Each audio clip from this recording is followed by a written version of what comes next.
Today I'm going to be reading Sarah Weeks' Save Me a Seat by Jita Varahajan. Save Me a Seat. Front Monday, Chicken Fingers. Chapter 1, Ravi. Most people in America cannot pronounce my name. On the first day of my new school, my teacher, Miss Beam, is brave enough to try. Sarahavana, she says, her eyebrows twitching as she attempts to sound it out. Sarahihana Raina, I say slowly. She tries again, but it's no better. I'm going to have to work on that, she says it with a laugh. I laugh too. Sarahina is my surname. My first name is Ravi. It's pronounced Ravi with a soft Ra and a strong V.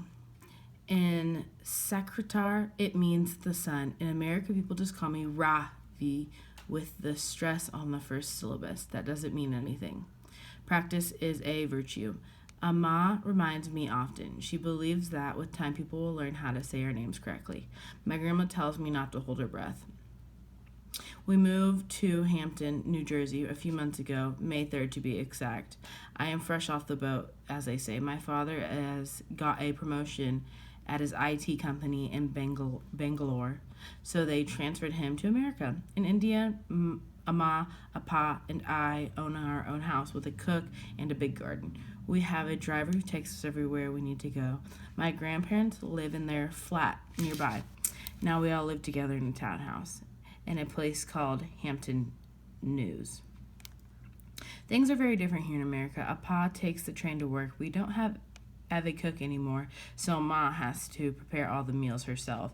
Our new house is much smaller than the old one. There is only one bathroom upstairs, which I share with grandparents. I wouldn't mind so much, but Parapi likes to take long showers. And Prima leaves her teeth in a glass by the sink at night. I learned to speak English when I was young. We speak mostly English at home. I went to an English medium school, but for some reason, people in New Jersey just have trouble understanding me when I speak. I'm trying to learn how to swirl my tongue to sound more American. My grandmother doesn't like it. Be proud of who you are and remember where you came from, she tells me. If you are not careful, you'll turn into one of them. Your grandfather doesn't slave in the tea plantations so that his only grandson could become some rude, overweight, beef-eating cowboy. I don't think Prima likes America.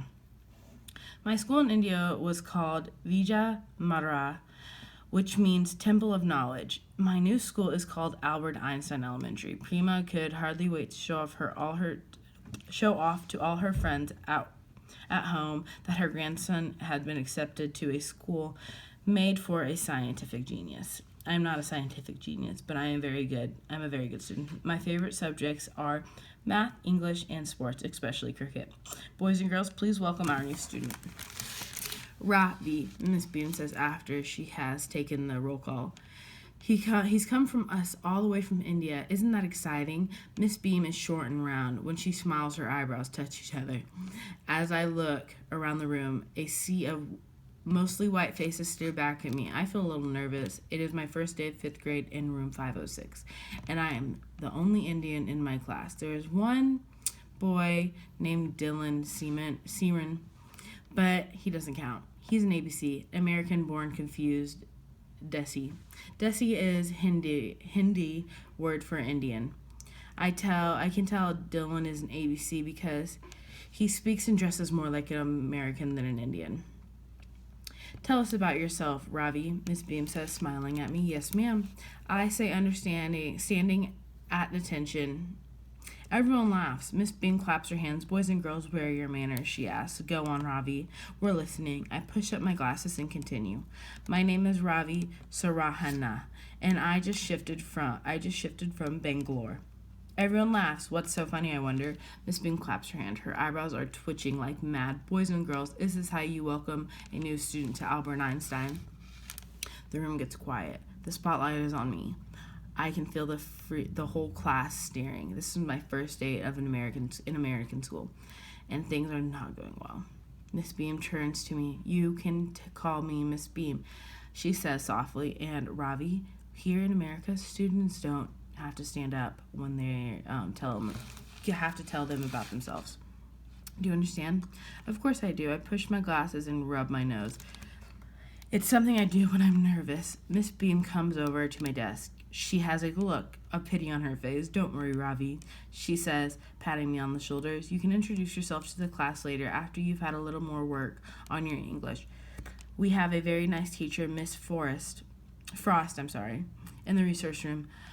I'm sure she can help you. I want to say my English is fine. I don't need Miss Frost. And I was the top of my class in Vita Ma. But this is what I do instead. Push my glasses up, rub my nose, sit and fold my hands. My friends and teachers at Vita Ma would have a good laugh if they could see me now. Their star student taken for an idiot. What a joke. Miss Beam is writing out our homework on the board. I open my notebook and carefully copy down the assignment. Out of the corner of my eye, I see Dylan Stroom staring at me. He looks like a movie star, straight out of Bollywood. His long, shiny black hair falls over one eye. With a quick jerk of his head, he shakes it away. Then he smiles and winks at me. I smile back. Dylan may be an ABC, but I think we could become friends. Chapter 2, Joe. My name is Joe. This is not what most people call me. And not at Einstein anyway. I've never been a big fan of school except for lunch. Eating is one of the things I'm really good at. I've always been tall for my age, but lately I've been growing so fast my clothes don't even fit, even the ones we bought a few weeks ago. I'm always hungry. A lot of kids wouldn't be caught dead eating school lunch. They call it mystery meat or slop. But I don't mind. Every week it shows up in the same order. Chicken fingers, hamburgers, chili, macaroni and cheese, pizza. By the way, it's not a coincidence that Tuesday is hamburger day and Wednesday is chili day. Because at Einstein, hamburger gets recycled. It's not as bad as it sounds. Leftover burgers from Tuesday get dumped into a big pot with beans and some other junk, and presto chango, on Wednesday you have chili. Everyone knows I don't talk much at school. My best friends, Evan, Ethan, used to call me Blabbermouth as a joke, but I guess I'm not going to be hearing that much now since they both moved away over the summer. To be honest, they were a little weird, but I'm going to miss them anyway. Evan, Ethan, and I ate lunch together every day last year, and they had to go to the resource room for extra help, same as me. Not that we had the same problems, for one thing. They were both super hyper, and I am not. This year, I'll have to go back by myself to see Miss Frost, and I'm not sure who I will be eating lunch with. Probably no one.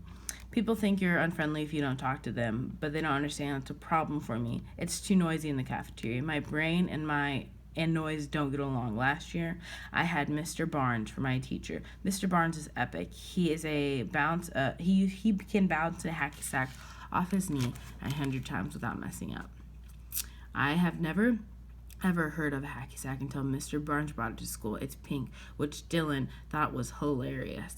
He says something mean behind Mr. Barnes' back. All the girls laugh. Sometimes I wonder what's wrong with girls, but then I remember I already know what's wrong with girls, everything. Mr. Barnes is African American. He shaves his head and wears bow ties, real ones. You can tie them yourself. He must have talked to Miss Forrest about me because he never asked me to read out loud in front of the class or come up to the board to do math problems. He understood those things are hard for me, but not hard for other kids. Some people don't mind having everyone look at them, like Dylan, for instance. He wears his pants pulled down low with his underwear sticking out the top. He wants people to see it. His boxers have dollar signs on them, or dice, or lobsters, and then he has special ones for holidays too, with candy corn, or hearts, or Christmas trees for Valentine's Day and Christmas. Dylan is famous for his boxers, but his real claim is fame is his tongue, which is long and pointy like the devil's. When he sticks it out, it makes the girls scream. He thinks he's the smartest kid at Einstein, and he might be right. He's definitely the meanest. Sometimes I wonder what it would be like to be like Dylan.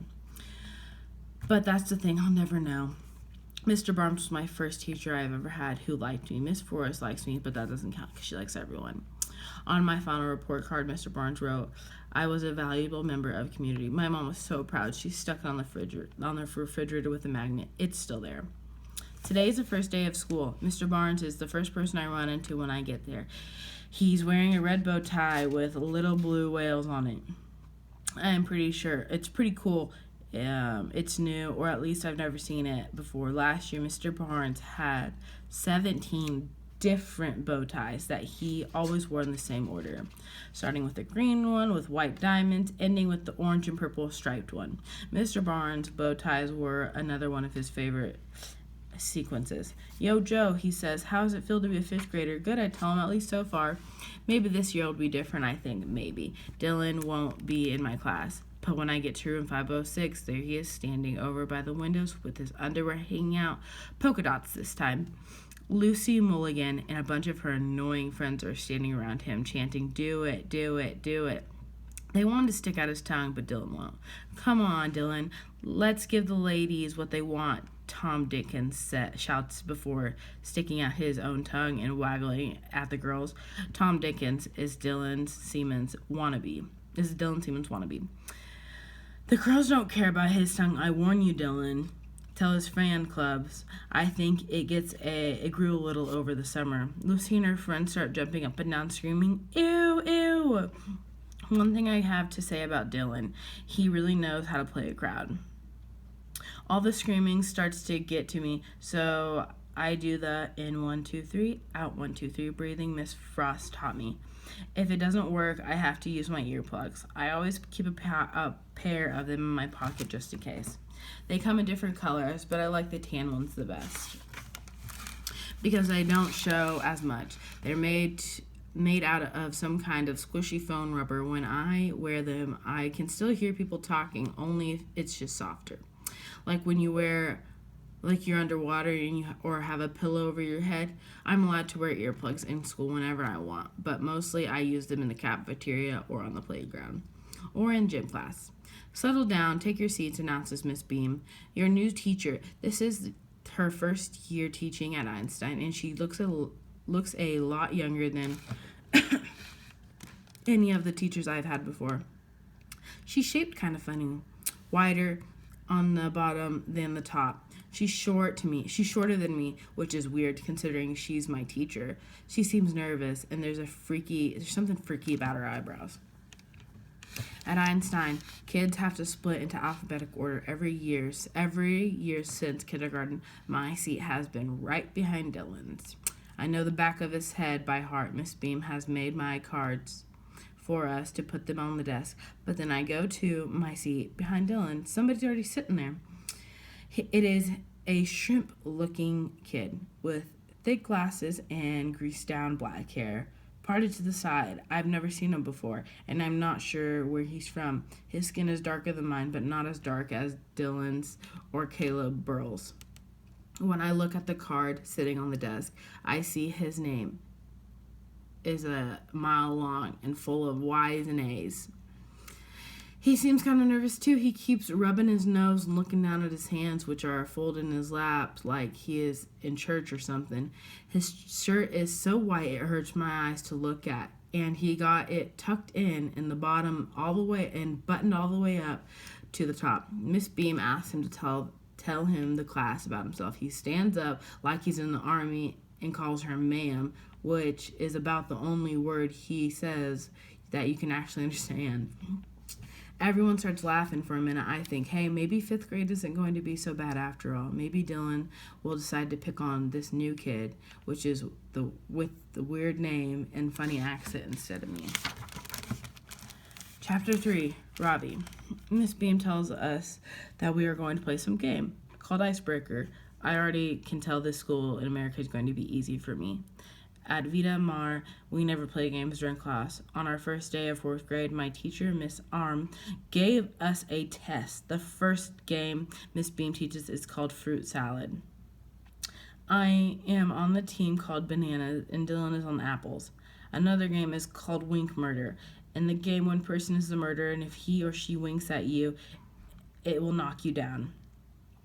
I find this game to be a bit confusing because when Dylan is not the one chosen to be the murderer, he still winks at me. The first game we played is called Vin Friends. Vin Friends, yes. For this game, Miss Bean assigns us partners. I hope that she will put me with Dylan, but instead she puts me with a pale, skinny girl named Emily Mooney. You'll have a few minutes to introduce each other. Miss Beam explains to find out as much as you can about your partner. For instance, what kind of music does she or she like? What is her favorite food or his favorite sport? When you finish your interviews, you'll create a Venn diagram showing all the things you have in common. What the heck, says a red-haired boy with freckles. He doesn't know what a Venn diagram is, so Miss Beam has to explain it. At Vita Mar, we learned how to make a Venn diagram in 3rd grade, which you draw a circle and fill it with lists of things you and your partner enjoy. Miss Beam says then you and your partner will draw 2 overlapping circles where the circles intersect. You'll make a list of things you've discovered and have in common. At first, I think this will be an easy game for me, but every time I try to ask Emily Mooney a question, she giggles and says, "What?" Then, when I try to answer her question, she does the same thing. Pa says that one day I will be interested in girls, but that day has definitely not come. When Miss Beam calls time, the only thing Emily Mooney and I have found to place in the interactions of our diagram is that we both are in the same room, 506, and that was my idea. I am glad when Miss Beam tells us it's time to get ready for lunch. At Vita Mar, our lunch period begins at 1 o'clock. 5th graders at Albert Einstein eat at 11:30 in the morning. When I get to the lunchroom, the first thing I do is look for Dylan. In India, my best friend Parmad and I always eat lunch together. Afterwards, we'd play cricket in the field behind the school. I spot Dylan standing in the waiting line to buy his lunch. They are serving something I have never heard or seen before called chicken finger. Oh, I'm sorry. Something I have never heard of before called chicken fingers. Most of the tables are filling up quickly, but I spot an empty table on the opposite side of the lunchroom and sit down. While I wait for Dylan to join me, I carefully lay out my cloth napkin that my mother packed for me, neatly folded with a spoon tucked in it. I'm not feeling very hungry, but Amma will be upset if I don't eat the lunch she made me. Amma made the pure ghee, she said as she stirs the pot this morning. Sima will give you plenty of energy for your first day of school, Rave. Too lumpy, Prima criticized, looking over my mother's shoulder as she cooked. I am just getting ready to open my stainless steel tiffin box when I see Dylan walk by, carrying his tray. I caught a glimpse of his underwear earlier in class. They are red dots on it. I think about my own underwear. Clean white Hanks from Kohl's. That's my mother's insist on ironing this morning. There's no way I could ever let my underwear hang out like that, whatever. That's the kind of whatever kind of underwear that is called. I thought Dylan and I could eat lunch together today, but instead he goes and sits down at a table in the corner by the window with some of his other boys. I have never been looking forward to having a good laugh with him. Miss Barham suggests that I need special help, but it's okay, I'm not worried. I'm sure Dylan and I are going to be friends. He's been smiling and winking at me all morning. A big white kid with yellow hair and wrinkled shirt comes and puts his tray down at the end of the table. He doesn't say hello to me, just sits down at the table. He's so big. The table shakes and my tiffin box jumps. I recognize him as the guy who sits behind me in class. I don't remember his name. He doesn't seem very friendly. He picks up his fork and starts shoveling food in his mouth. Doesn't stop until the plate is clean. I think he forgot to eat breakfast this morning. And what's that he's got in his ears? I'm feeling a little hungry too now. I spread my napkin on my lap and bend down, sniffing at the Upma. Prima was wrong. It's perfect, not lumpy at all. So I gobble it down quickly. I need to wash my hands and rinse my mouth, but for some reason, there isn't any sinks in the bathroom. Sinks in the lunchroom. I look at my watch. I still have 10 minutes left until the bell rings. So I tuck in my spoon back into my napkin, place it in my tiffin box, and buckle the lid. And I'm on my way out of the lunchroom to wash up in the boys' room.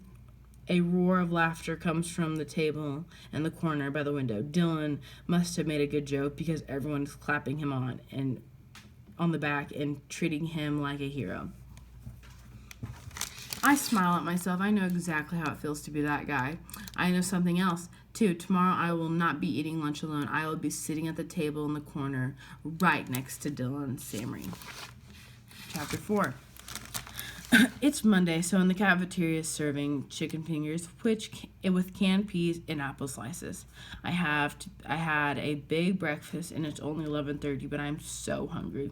I could eat a horse for real. I go through the line as fast as I can. Ethan and I used to eat at the round table near the milk machine, but things are different now. I have to lie low after I pay for my food. I carry my tray over to the table side of the cafeteria, keep my head down the whole time. So far, so good. There's a long table against the back wall. Nobody ever sits there because it's near all the trash cans. 5th grade has the first lunch period, though, so I figured the smell won't be too bad yet. I sit down and put my earplugs in and inhale everything on my plate in about 3 seconds. I'm still hungry, but I don't want to take my chances, go back up there for more as I'm sucking down my last of my chocolate milk. I notice someone sitting at the end of the table on the other side.